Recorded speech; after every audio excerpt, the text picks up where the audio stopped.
তা আমরা ৭১-কে ভুলিনি তো।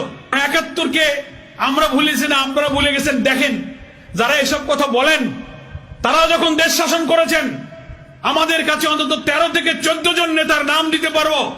আপনারা তদানীন্তন মুক্তির যুদ্ধের সময় যারা অখণ্ড পাকিস্তানের পক্ষে ছিলেন, স্বাধীনতার বিরোধিতা করেছিলেন, সেই সমস্ত লোকদেরকে এই দেশের প্রেসিডেন্ট বানানো হয়েছে, প্রধানমন্ত্রী বানানো হয়েছে, মন্ত্রী বানানো হয়েছে, এমপি বানানো হয়েছে। যারা কথা বলছেন তাদের পরিবারের লোকেরাও স্বাধীনতার বিরোধিতা করেছে, এর প্রমাণ আছে। মন্ত্রী, এমপি, প্রেসিডেন্ট, রাষ্ট্রপতি দিয়ে ১২-১৩ জন এমন লোক যারা ওই সময় তারা অখণ্ড পাকিস্তানের পক্ষে ছিলেন। এই কথাটা বলার সময় আপনার মনে থাকে না যে আপনি শুধু জামাত ইসলামকে আপনি গালি দেবেন, তা আপনি আয়নায় নিজের চেহারাটা দেখেন না যে আমি কে, আমার অরিজিন কি। জামাত ইসলামকে সাথে নিয়ে যখন আপনি আন্দোলন করেন সে কথাগুলো মনে থাকে না। ৯১ সালে জামাত ইসলামী স্বাধীনভাবে ইলেকশন করেছে, কোন দলের সাথে কোনো জোট করেনি। 18টা আসনে আমরা বিজয়ী হয়েছি। বিজয়ী হওয়ার পরে আমরা দেখলাম ভারতীয় আধিপত্যবাদ থেকে মুক্ত রাখার জন্য জাতীয়তাবাদী এবং ইসলামী শক্তির প্রতিনিধি হিসেবে আমরা বিএনপিকে, বেগম জিয়া অনুরোধ করলেন, আমাদের আমিরের কাছে তারা দরবার করলেন, আমরা সরকার গঠনে আমরা নিঃস্বার্থ সমর্থন দিলাম। না কোনো মন্ত্রী চাইলাম, না কোনো এমপি চাইলাম, না কোনো পদকর্মী চাইলাম, এক কাপ চাও আমরা খাইনি। দেশের স্বার্থে আমরা সেদিন রাষ্ট্র গঠনে সাহায্য করেছি। তার বিনিময়ে কি দিলেন? পরের বছরই আপনি গোলাম আজমকে গ্রেফতার করলেন, ক্যাম্পাসে ক্যাম্পাসে আমাদের ইসলামী ছাত্র শিবিরের ছেলেদেরকে শহীদ করতে লাগলেন। এই তো তার বিনিময়। আমরা তো তা কোনোদিন বলিনি। তারপরেও তো ২০০০ সালে এসে আমরা আওয়ামী ফ্যাসিবাদের বিরুদ্ধে সব দুঃখ, সব হত্যাকাণ্ড ভুলে তখনও আমরা আবার রাজনৈতিক জোট গঠন করেছি। অধ্যাপক গোলাম আজম, বেগম খালেদা জিয়া, শাইখুল হাদিস আল্লামা আজিজুল হক, হোসেন মোহাম্মদ এরশাদ, ঐতিহাসিক রাজনৈতিক প্রয়োজনে ৪টি মহান ব্যক্তিত্ব, যার ৩ জন দুনিয়া থেকে গেছেন, একজন বেঁচে আছে।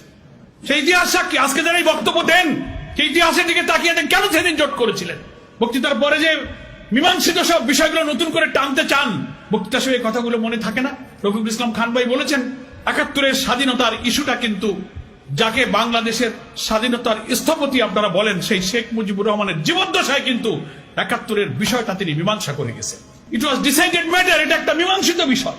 সিমলা চুক্তি, ত্রিদেশীয় চুক্তি, তখন ভারতের পররাষ্ট্রমন্ত্রী ছিলেন শরণ সিং, পাকিস্তানের পররাষ্ট্রমন্ত্রী ছিলেন আব্দুল আজিজ, বাংলাদেশের পররাষ্ট্রমন্ত্রী ছিলেন ডক্টর কামাল হোসেন।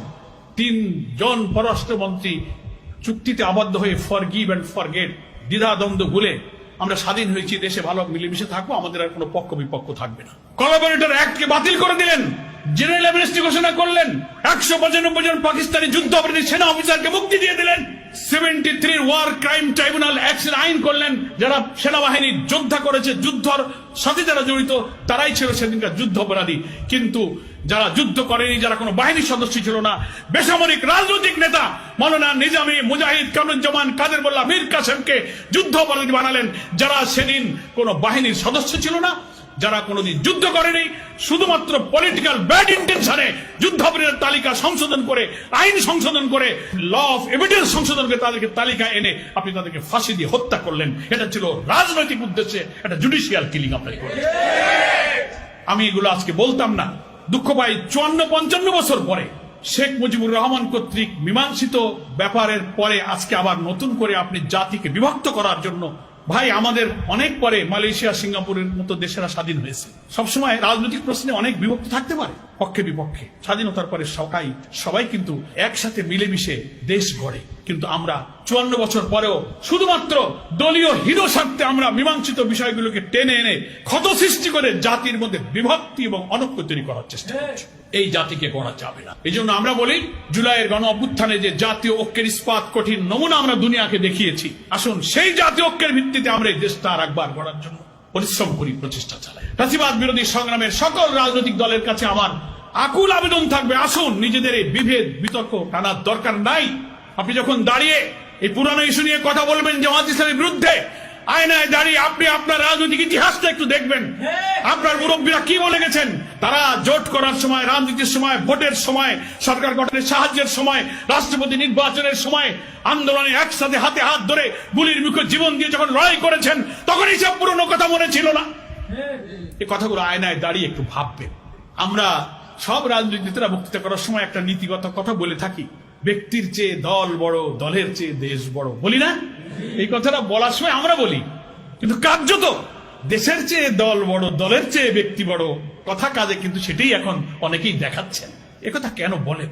আমি বলবো হ্যাঁ, দল ভিন্ন হলে ভিন্ন ভিন্ন মত থাকতে পারে, কিন্তু জাতির ন্যাশনাল কিছু কমন ইস্যু তো আছে। আমার স্বাধীনতা, আমার অখণ্ডতা, আমার আধিপত্যবাদ বিরোধী চেতনা, দুর্নীতিমুক্ত সমাজ, সততা, ন্যায়নিষ্ঠবাদ, সাম্য, সামাজিক সুবিচার, ন্যায় নীতি রাষ্ট্র প্রতিষ্ঠা। এ ব্যাপারে তো কোনো দলের মধ্যে দ্বিমত নাই। আমরা এই জায়গায় এক থাকি। চট করে কিছুদিন পর, যতদিন ওই যে আমি আবার বলেছি, যতদিন আমি আপনার সঙ্গে থাকি তখন আমি আপনার সঙ্গী, যেই থাকি না সেই জঙ্গি। এই স্লোগানটা ভুলে যান। এখন আর এই 54 বছর পরে এই নতুন নিউ জেনারেশন আপনার এই ভাঙা রেকর্ড বাজালে এই গান আর এ জাতি শোনে না। এটা মানুষ আর খায় না। ওরাই তো দেখেছে 91, ওরা 2001 দেখেছে, ওরা দেখেছে। এগুলো পুরনো গান আর মানুষ শুনতে চায় না।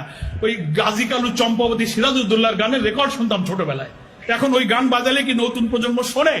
এখন নতুন গান বাজান, ওই পুরনো গান আর এই জাতি শুনতে চায় না। এ কথাগুলো বলতে আমার দুঃখ লাগছে। কোন ইস্যু যেন উস্কে না দিই, এটা আমাদের খেয়াল রাখতে হবে। যিনি বক্তৃতা করবেন তিনি তার প্রিভিয়াসটা নিয়ে ভাববেন। আমি, আমার পরিবার, কাদের সাথে আমার বন্ধুত্ব, কাদের সাথে রাজনীতি করেছি, তখন কি ব্যাখ্যা দিয়েছি, এখন আবার আরেকটা কি ব্যাখ্যা দিই। এগুলো তো সব আওয়ামী চরিত্র।